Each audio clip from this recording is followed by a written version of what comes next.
Hello, this is Ben the Ninja Rock, or Bilbo Boggins, whichever you prefer. Giving a short, well, not really tutorial, but guide on my base and the lethal trap within. So, it sort of has ears of lava. So, anyway. Right, just plain door open. Pressure trap inside, delay circuit. Opens that after a while. I'll come back to that later. One floor up. I've got. Well, we'll come back to this later as well. Next floor up, I've got the Netherstone floor, Nether Rock. I refuse to call it by its new name, whatever it may be.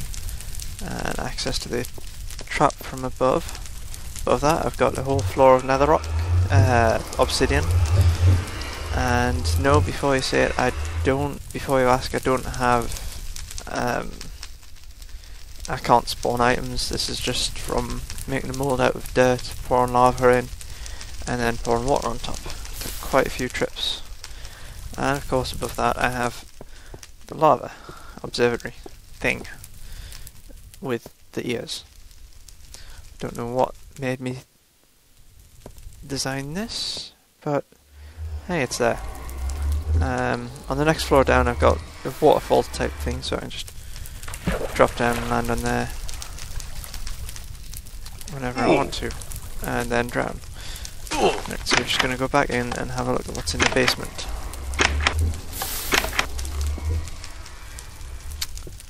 That's my mine track, my main mine. That's where I started off down. Found a couple of dungeons. And this is where the magic happens. I still don't know what that sound is.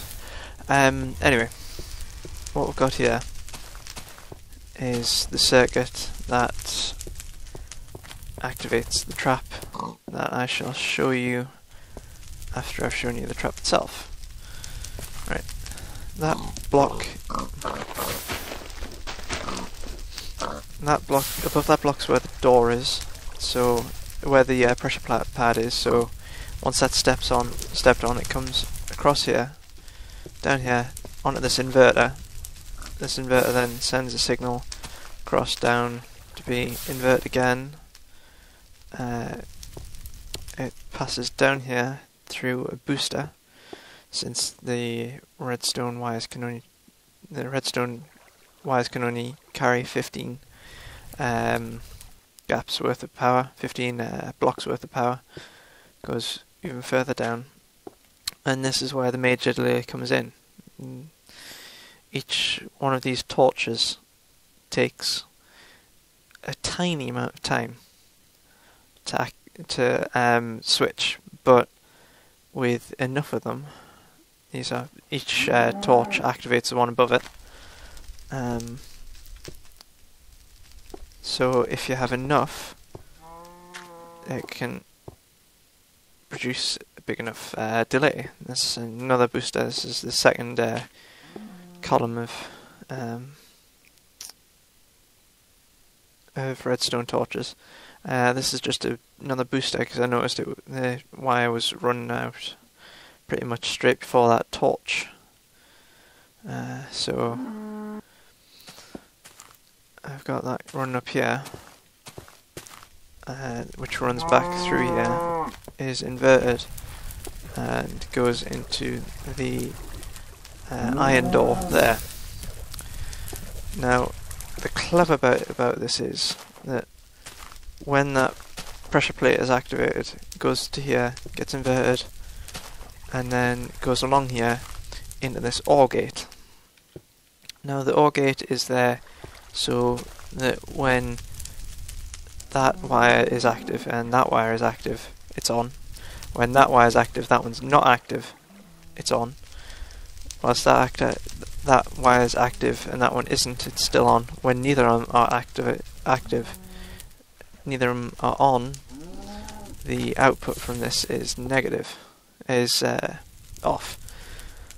So if we follow that, it goes round to that booster there, inverter, sorry, invert again.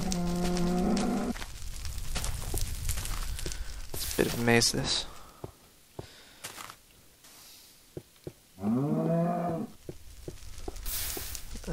Comes out here and holds that water in place. Now, that water's there because if that redstone is turned off, the water will be released and flow down here and here and turn off that torch. The torch is supporting the sand will drop, and that makes a channel for the lava to flow down so it doesn't overflow in my base. I'll just stick that back there so the lava doesn't flow all over my precious circuits. Right, if we go back up here, just a simple pressure pad, no gap timings or anything like that. Get it out of the way. Right, right, if this is the part that keeps the... Yeah, never gonna get tired of that. This is the part that keeps the water from being released. That's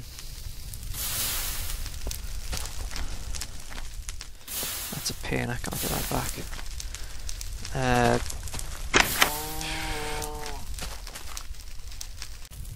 Right, anyway, when that torch is in place there, it stops. Just show you from the inside.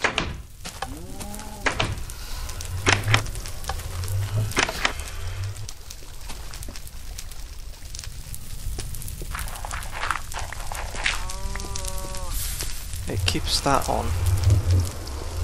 Keeps that wire positive as it runs down here. Across here, down under there is inverted there.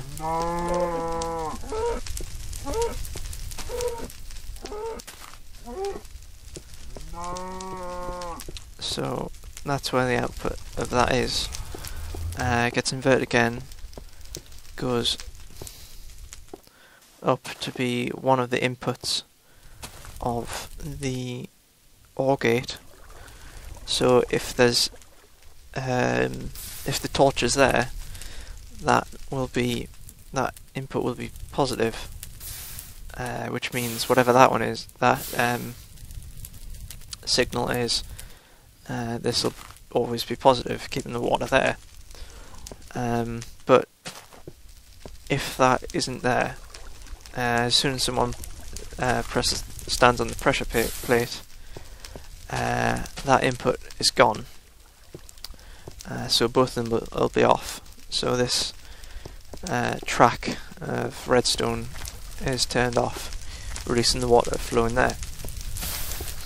The second part of my trap is lava, and if I open this, you'll see there's some lava there. Now, I can show you this from above. Back on this floor, it quite literally is a trap. One of my favourite sayings. So when someone steps on the pressure plate there, you can see below where it goes off to the inverter for the water.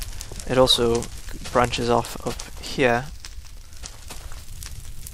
and gets inverted there. 1 second.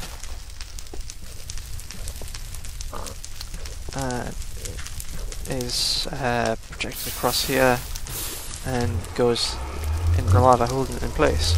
But of course, if that redstone wire is there, as soon as somebody steps on the pressure plate, that turns off, releases the lava onto the people below, or person below, or whatever.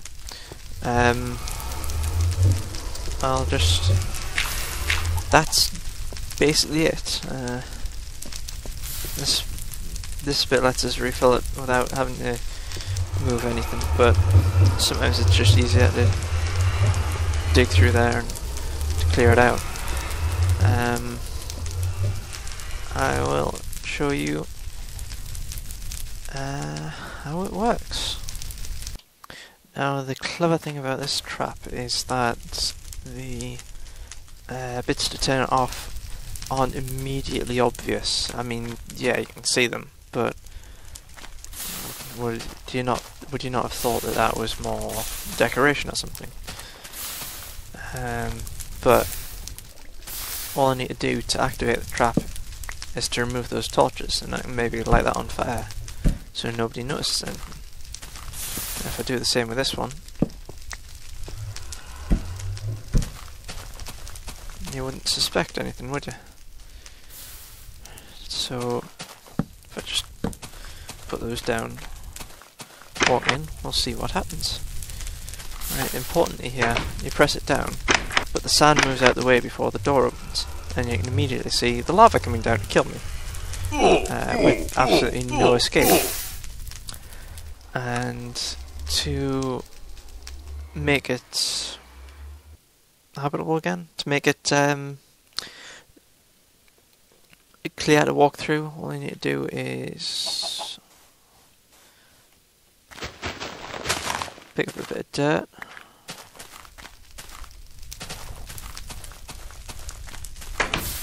open that, just stick that up there, and go and retrieve these.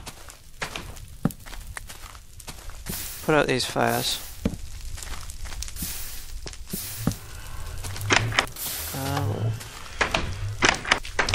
Get a piece of sand first.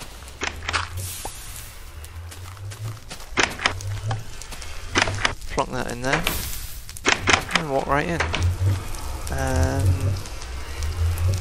To reset it, all you need to do, I'm just trying to figure out which box all the trap stuff's in. To reset it, all I need to do is add a couple of buckets, torch, I think that's it.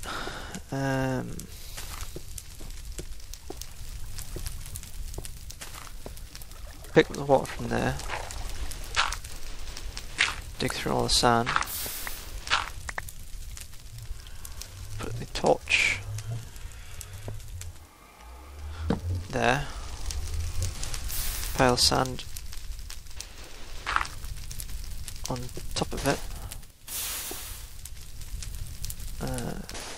put a block there, pour water on there, and I can take that block out, pick it up again, use it later, but sand isn't exactly in short supply.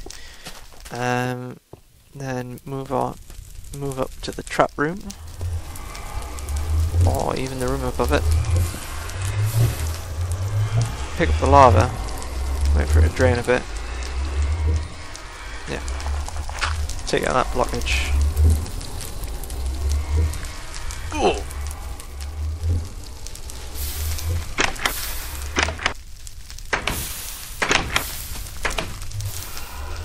Lime up here.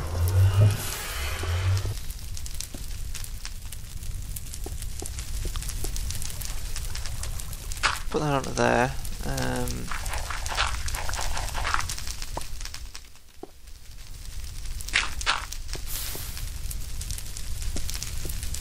Throw the lava down there,